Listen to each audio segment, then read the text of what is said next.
All right, Insurance and Money Podcast. How you guys doing? It's Willie. We are talking about being underwater on your car loan. So, raise your hand if you're underwater on your car loan. Just playing. I can't see you. Put your hands down. All right, so you're upside down on your car loan. Here's the thing. You're not alone. This is what an article is saying. Got it, Medora Lee, USA Today. Okay, one moment. Sorry, guys, I got bad allergies, so I gotta drink some water. So I'm not coughing all over the place. More Americans are upside down on their car loans, and the average amount they owe is at an all-time high. Okay? According to a new survey from car comparison site Edmunds, in the 3 months ended in September, 24.2% of Americans who traded in their car toward a new vehicle purchase owed more on the trade-in than it was worth, which is considered, upside down or underwater, Edmunds said. That's up from 23.9% in the prior 3 months, and that was 18.5% a year ago. Okay. Additionally, the amount they owed on those trade-ins climbed to a record high, $6,458, with 22% owing at least $10,000. Okay, and $15,000. And 7.5% owing $15,000 or more. Okay, that is crazy. That is crazy. So you had 22% of people owing more than $10,000 and another 7.5% of people owing more than $15,000 on a car they currently have. So they are underwater. What does that mean? You are paying more for your car than it is currently worth.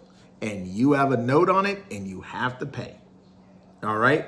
Auto loans account for about 25% of non-mortgage consumer credit, according to the Federal Reserve, and they can provide a window into the financial health of borrowers and overall household financial well-being. This is important. Consumers owing $1,000 or $2,000 more than their cars are worth isn't the end of the world. But seeing such a notable share of individuals affected at the $10,000 or even $15,000 level is nothing short of alarming, is what the article is saying. Why are so many Americans underwater in their car loans? Various factors are contributing to this trend. First, Americans bought new vehicles during the inventory crunch of 2021 and 2022. You know, you guys was coming out of the pandemic all happy and stuff. Life is back to normal. I got to get me a new ride. Just after the pandemic, peak prices. They paid over MSRP, which is manufacturer's suggested retail price. So they didn't chip away at the principal of their loans in a traditional manner. Then, as manufacturers replenished inventories, follow me, and the economy slowed, automakers reintroduced incentives to get you guys shopping, which cut trade-in values for near new vehicles. Finally, car shoppers, listen, are stomaching higher prices by increasingly opting into longer terms. Remember the traditional, 60 months, 5 years, boom, boom, boom, pay the car off, you done. Now they want to stretch you out something like 7 years to pay on a car. You think you already lose value, when you drive off the lot. What do you think you're paying in year 5, 6, and 7? They just collected money from you from a worthless vehicle because nobody's going to want it, right? Those longer loan terms, coupled with trading in vehicles earlier than they should, put car owners at risk of rolling negative equity into their next loan. This is where we are. Edmunds separately found that even with longer loan terms, new vehicle shoppers are taking on $1,000 plus monthly payments at near record levels. Now you traded in a car. You are not expecting to pay more, but you are. $1,000 plus payments at near record levels. This would be different if you was buying a car without a trade-in. I get it. I've seen some of these cars, $1,000. I get it. But not with the trade-in.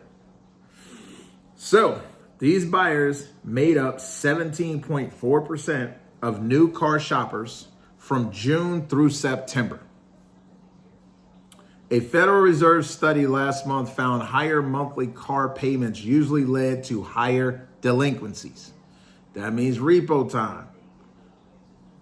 All right. Who's most likely to be underwater? Let's talk about it. It can be anyone. Negative equity is prevalent across all vehicle types being traded in. All of them. For example, midsize SUVs, compact SUVs, and large trucks made up 19.5%, 17.3%, and 10.3% respectively of all vehicles traded in with negative equity. It's easy to assume that only specific consumers trading in higher ticket luxury vehicles are the ones underwater on their car loans. But the reality is that this is a problem across the board. This is what Ivan Drury is saying, Edmunds director of Insights. How can Americans avoid being underwater on car loans? Let's talk about it. Americans should keep up with regular maintenance and hold on to their cars as long as possible. Now, I think there's a thing that came out said the average car on the road is like 10, 11 years old. Okay. To avoid, you want to keep it as long as possible to avoid additional declines in value. If you must buy a car, Drury said, here you go. Shop around for incentives and lower APR financing, although those are less common in this market. Here's another one. Consider vehicles proven to have higher resale values or ones that offer financial benefits like better miles per gallon, MPG, lower insurance costs. That'll help you. Find a car you really want and like, because if you don't, you'll probably end up making the same mistake of trading in your newest vehicle too soon. And that's what they're saying. This is what they're saying, guys. So a lot of Americans are underwater on their cars. I know that there are repos going on. Excuse me. I know inflation has hit people. I know people driving cars right now without insurance because they can't afford the car note and insurance, which, well, you're supposed to have insurance on your car. Well, I know people who don't have notes on their car, but they're driving without insurance because even insurance is high on them. But if you're going to have a car, you have to be responsible, right? You got to have it insured. You got to pay these bills. But really, guys, to be underwater in a car and you got to make these numbers work, you got to go talk to somebody. Don't sit at home stressed out, freaked out. Go to the bank, go to the dealership, talk to someone, see where you are so you can get a grasp on the real value of your car and what your options are. Okay? So don't be discouraged. Keep your head up. With information, you can make decisions. With fear, you're just going to sit there with a stomach ache, sitting on your couch, watching TV, pissed off at the world. Attack this thing. Go talk to your dealerships. Go talk to your finance people. Find out what are your options with this car and make best decisions. All right. Stay encouraged. Stay insured. All right. It's Insurance and Money Podcast. So stay insured. I appreciate you guys. See you in the next video.